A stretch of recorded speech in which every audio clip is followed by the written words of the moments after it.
Assalamualaikum warahmatullahi wabarakatuh. Nama saya Gilang Ramadan dengan NPM 1834020243. Di sini saya akan menyampaikan materi tentang pembinaan sumber daya manusia, hubungannya dengan pelestarian sumber daya alam.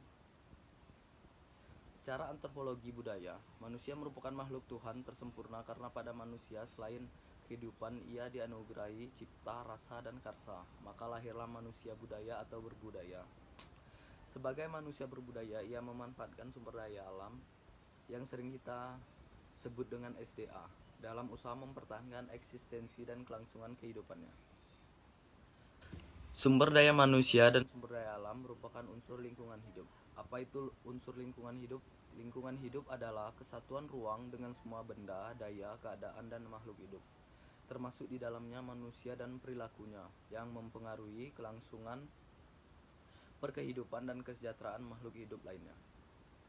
Dalam rangka mempertahankan eksistensi dan mempengaruhi kebutuhan manusia, maka dari pihak manusianya sendiri harus selalu berusaha menjaga agar sumber daya alam tidak lekas habis. Salah satunya dengan cara dapat ditempuh dengan menghemat dalam pemakaiannya.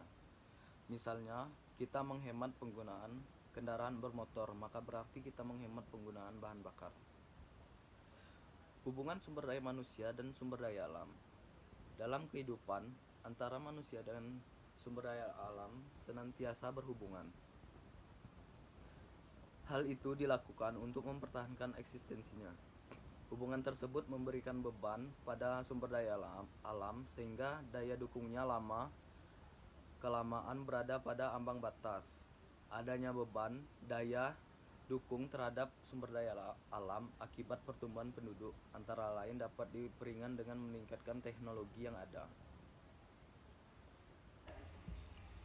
Kerusakan sumber daya alam disebabkan oleh masyarakat awam dapat terjadi karena dua hal, yakni ketidaktahuan mereka dalam mengelola sumber daya alam atau karena desakan hidup yang mereka alami. Apabila penyebab kerusakan sumber daya alam karena ketidaktahuan manusia, seperti dimanfaatkan sebagai kakus atau membuang limbah rumah tangga di tanah pekarangan, maka usaha memperbaikinya dapat dilakukan dengan memberikan penyuluhan, penerangan, atau pembinaan mengenai kerusakan lingkungan yang disebabkan oleh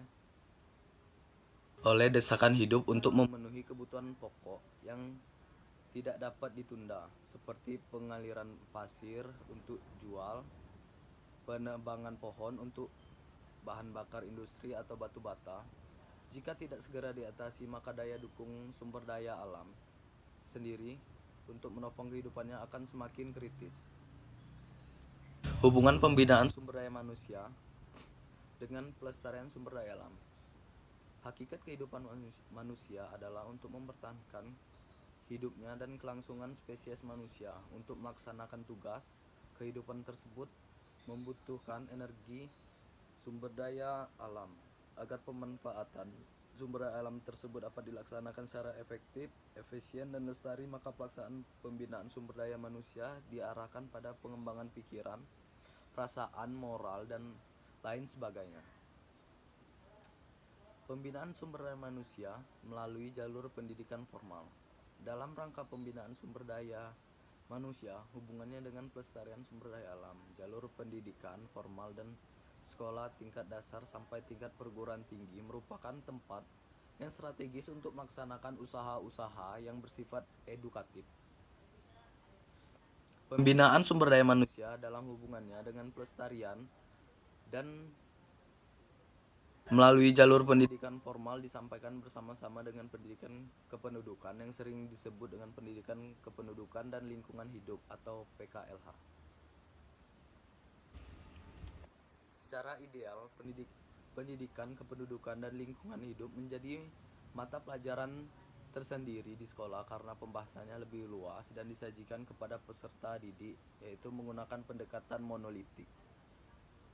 Pembinaan melalui jalur pendidikan non-formal.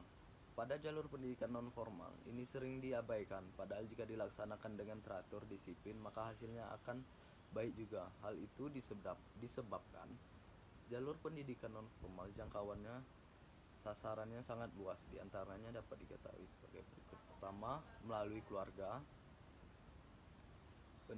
pendidikan, kedua melalui kegiatan-kegiatan dalam masyarakat, dan ketiga melalui media komunikasi yang baik.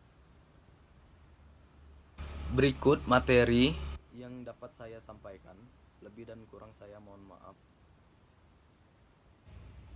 Saya akhiri, wabillahi taufiq wal hidayah, wassalamualaikum warahmatullahi wabarakatuh.